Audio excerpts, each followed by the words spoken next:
Hi, this is Jewel Yoder. I am giving you your tutorial video here for week 4 of nursing research.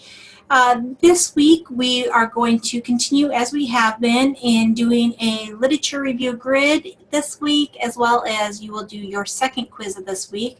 So let me start like we did last week, and let's jump in with reviewing your literature review grid that you'll need to complete for this week, as well as going over the study guide for this week's quiz.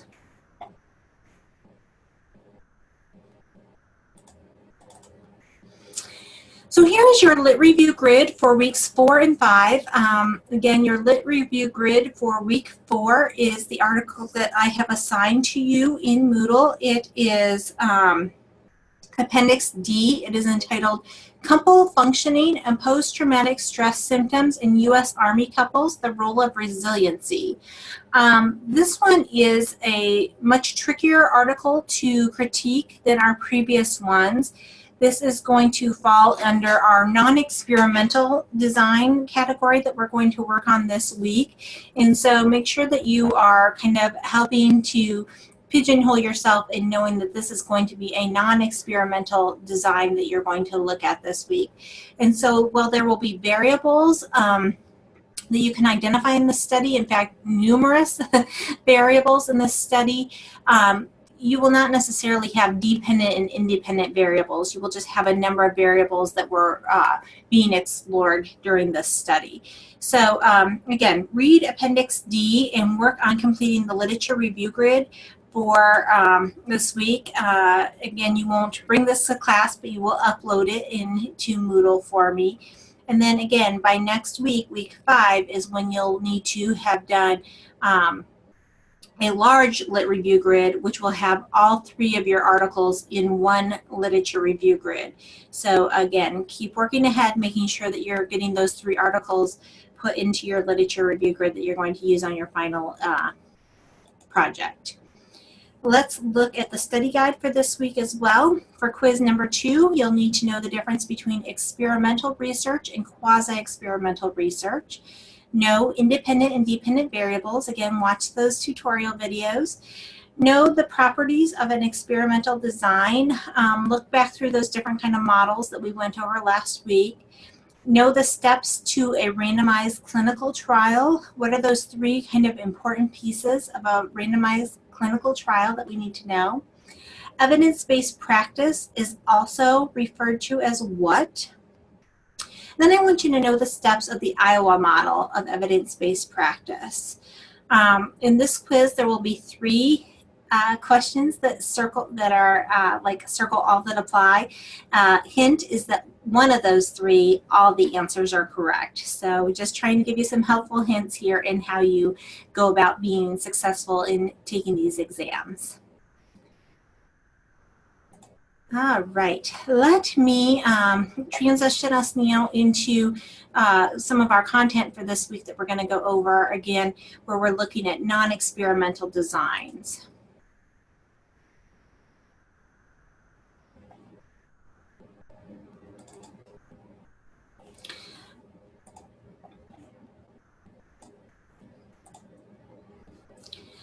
So chapter 12, we are looking at how we go about sampling our population.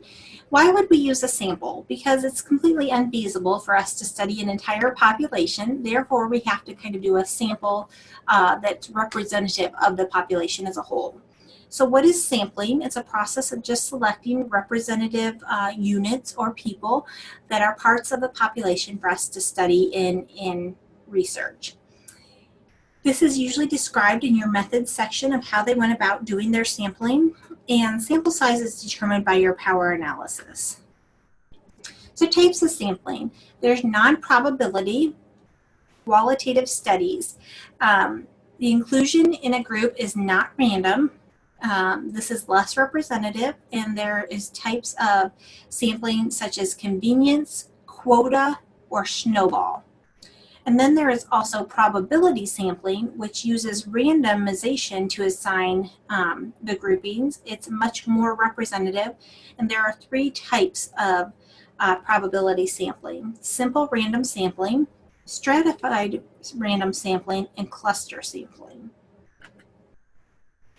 Non-probability sampling. A sample is selected non-randomly.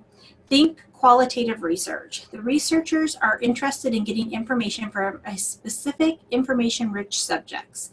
Sometimes this can be used in quantitative research, such as case control design, where we're looking at case studies. You might just go back through hospital records to find specific cases. Non-probability sampling, again, you are thinking about how representative the people are who participated in relationship to the population, what motivated some of the people to participate and others to not, kind of the self-selection thing, and what kind of data would have been obtained if there were non-participants that had also responded. In probability sampling, we are using random selection. Each element of the population has an equal and independent chance of being included in the sample. This is our strongest type of sampling, and this is what we saw happening in experimental and quasi-experimental studies. In probability sampling, there is simple random sampling where a researcher defines the population and lists all the units of the population and then selects a sample of that group that will be chosen. The advantage to this is the sample selection is not subject to conscious bias, and the representativeness of the sample is maximized. The disadvantage is that this is very time consuming and it's usually an ineffective method of obtaining a random sample. So out of the entire population, we have 5,000 registered nurses that live in this city. We have diploma graduates, associate graduates, and baccalaureate graduates. And we are just going to select 100 diploma, 200 associate, and 200 baccalaureate. And that is going to be our randomized selection of students. So again, a population that we're dividing into like these homogeneous kind of subgroups is called stratified random sampling. This can enhance our representation of the sample that we had diploma, associate, and baccalaureate nurses in our sampling. And we're allowed to make comparisons then between those subgroups. The disadvantage of this is that it can be difficult to obtain a population list that has all these variables, and again, it's time consuming and costly to do. There are some sampling threats that we need to be aware of with our own internal validity. Is our research true? Did we actually measure and analyze what we thought we were measuring? Selection bias. Because some subjects are able to self-select in, or the researcher themselves had a bias as they were selecting them. Attrition and mortality, you have to take into account of who drops out of your subject or subjects that are lost due to death or illness. If the subjects remain in the study, how are they different than those that dropped out? And then the external validity of, is this study generalizable to other populations or settings? As you are critiquing kind of your sampling criteria, you want to be asking yourself, what extent is the sample representative of the population? Are the criteria eligible in the sample specifically identified? Like, can you determine what it took to be a part of this sample?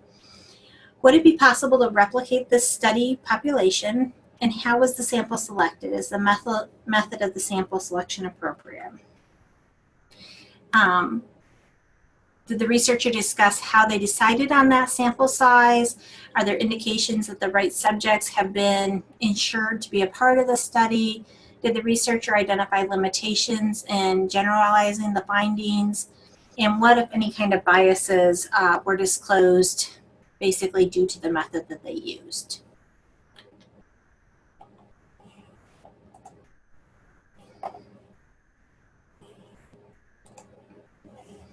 Okay. Next, after sampling, we want to look at data collection methods.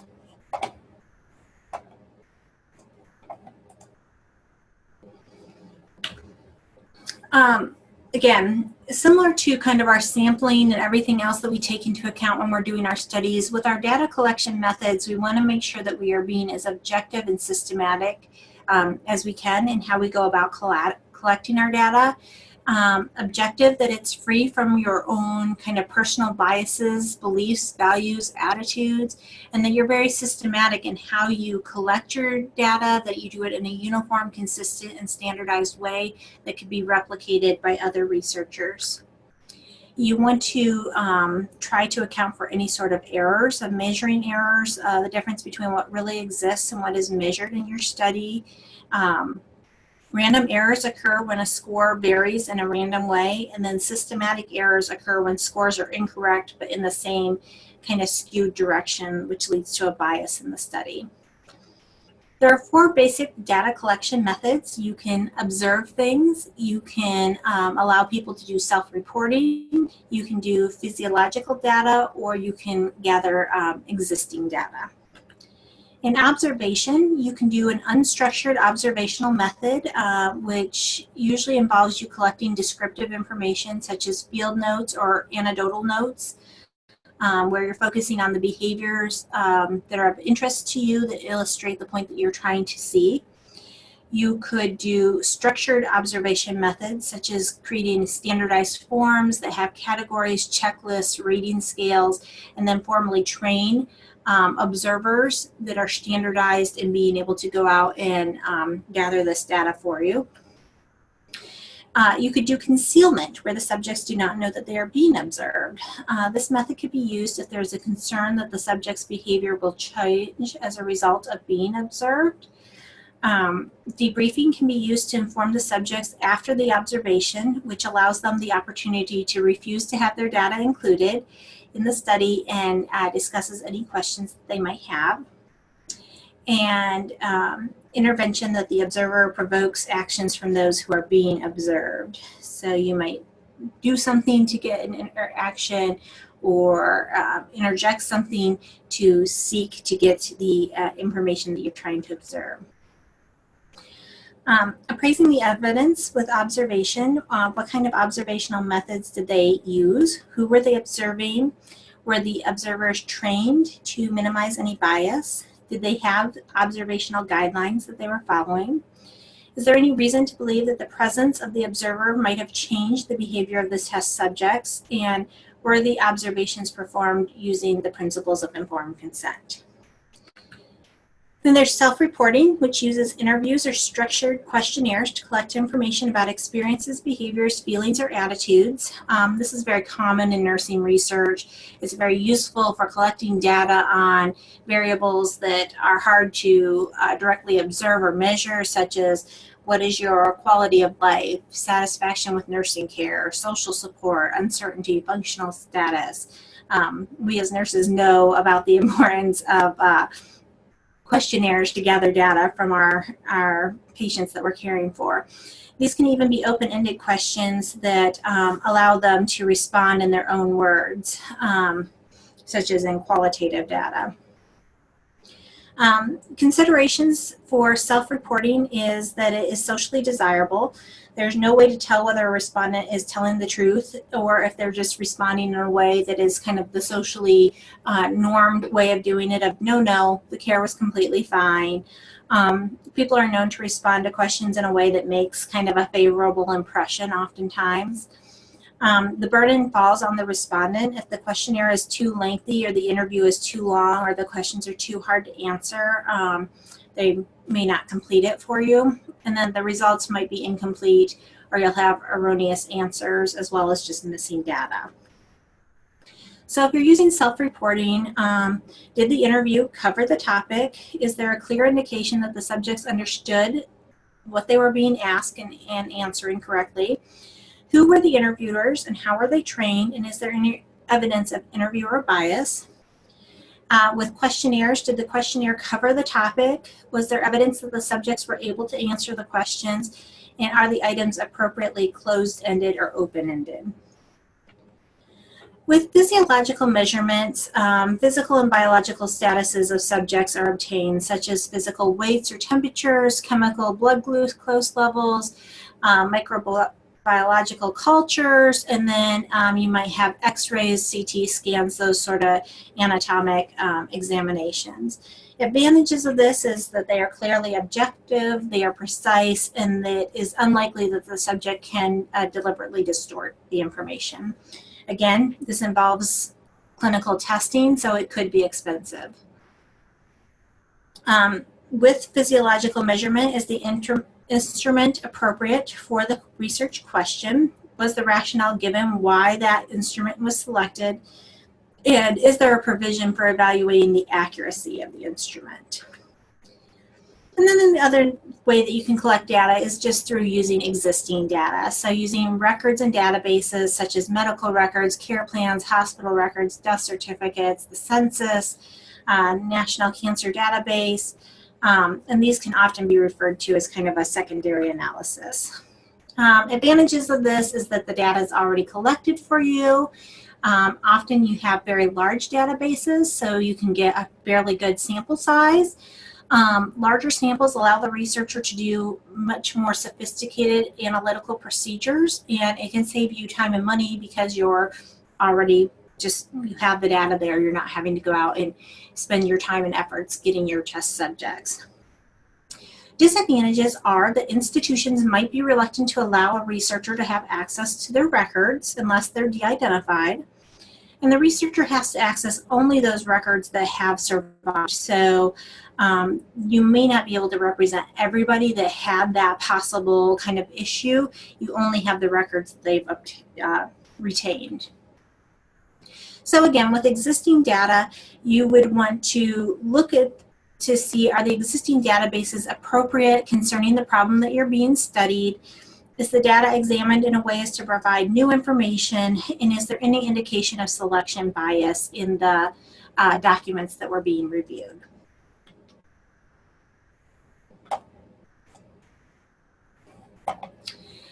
And then the last thing that we're going to look at for this week is cohort studies. Now again, when we're doing non-experimental designs, you'll need to be reading through your textbook to look at all the different types of non-experimental designs that are out there, of cohort studies, case studies, longitudinal studies, and really kind of get yourself well versed in some of these non-experimental designs, and try your best with Appendix D this week to identify what kind of a study you feel like this is. Is this a correlational study? Those sort of things. So let's spend a little bit of time here going over this PowerPoint on cohort studies. So cohort is one of the types of non-experimental studies that we'll be going over here for week 4. Just in review of quantitative research classifications, as we looked at last week, did the investigator assign some kind of exposure? Were they testing something, such as in those randomized control studies or quasi-experimental studies? Or is the study observational, where there's no intervention, we're just collecting data, such as in a cohort study, case-controlled, cross-sectional, or descriptive study? So in research designs, did the investigator assign an exposure? If so, you're going over here, and this is more of an experimental study.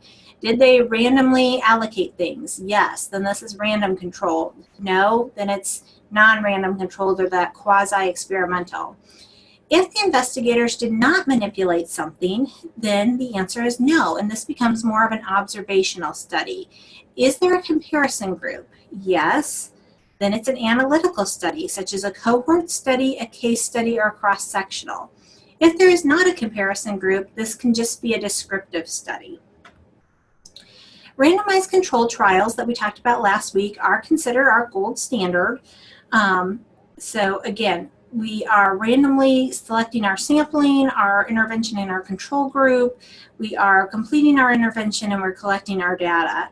But sometimes, again, as we said last week, it's not possible to carry out a randomized controlled trial because it might be too expensive. And so you can either switch to quasi-experimental or, again, as we're going to look at this week, non-experimental research designs that have their advantages as well. So for non-experimental research types, we have observational. There are 4 different types that we can look at. Descriptive, which just describes kind of the observations that are being seen. There's no control group, there's no intervention. There's cohort studies, which start with exposure to something and then they follow to see if an outcome develops from that.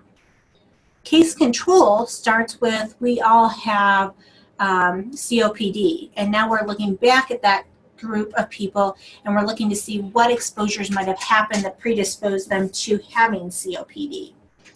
And then cross-sectional, which is just a snapshot in time. It catches the exposure and the outcome at the same time. So the disease and the exposure relationships just at one point in time. So those are your 4 different types.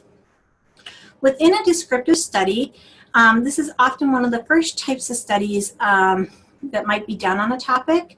It's observational in that it's just seeking to kind of describe a phenomenon. It does not look at a comparison group, and its purpose is to answer what. What was causing this? What kind of factors are in play here? It does not cause why. It does not answer why or causation. Again, we are not experimenting, so we cannot say there's causation.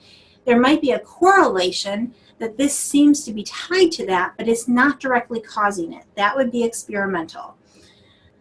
This can be good for prevalence studies.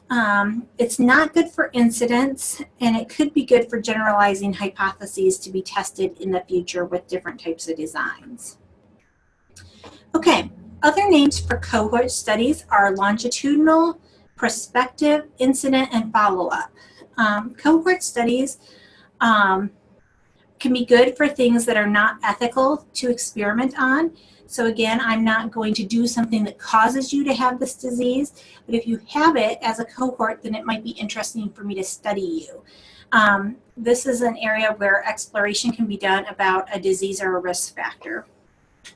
So in short, a cohort study takes a large sample set. It measures different variables such as blood pressure, smoking, cholesterol, parenthood, whatever it is that you're looking for, and then it follows people in the cohort for a rather long time to see how many people within each variable subgroup become ill with the disease. We will, I encourage you to click on the Framingham Heart Study and do some looking at that. That's one of the most well-known kind of cohorted studies where they took Framingham, Massachusetts, and took all of those people and are studying their risks for heart disease. So in a cohort study, you enroll subjects that might be at risk for, let's say, heart disease that you want to study. You measure their exposure to what you think might have caused this outcome. Again, like pesticides, activity level, education, employment type, all sorts of different areas that you're interested in. You follow these people over a long period of time and you record the outcome. Who got the disease, who didn't, what their exposure was, and you're usually checking in with them maybe every 6 months, maybe 2 years, in a very kind of systematic fashion. So you have to enroll the subjects that are at risk for the outcome that you want to study. Maybe in a 15-year study of colon cancer, you probably wouldn't want to have 20-year-olds. Why is that? You would want them to be closer that in that 15 years, they might be more in that population that would actually develop that risk or that you would see that in. So again, carefully choosing kind of the age group that you're looking at. And then you want to exclude those that already have the outcome. We want to look to see if people are going to develop illness. Step 2, you measure their exposure to what you think might cause that. You can measure anything, absolutely anything. How often do you want to do it? You can do it once, you can do it every couple of years. Like I said, that just depends on how you set up your study. You're going to follow them over time. Again, the Framingham Heart Study has gone over years and years and years. I mean, we're talking 40, 50 years. So again, you can do these studies for as long as you want. You just have to account that people will perhaps die during the course of your study if you do it for too long. You're recording the outcome or the disease. Did the person with the exposure develop the outcome more frequently than the person without the exposure? If so, then there is a correlation. Again, not causation, but correlation. So be careful with confusing those two. What information can we get from cohort studies? Cohort studies can compare the risk between groups. Is there a relationship between type A personalities and hypertension, for instance? What information can we get from a cohort study? The incidence, the number of new cases of disease that happen over a given time, or the prevalence, the number of people with a disease at a specific time.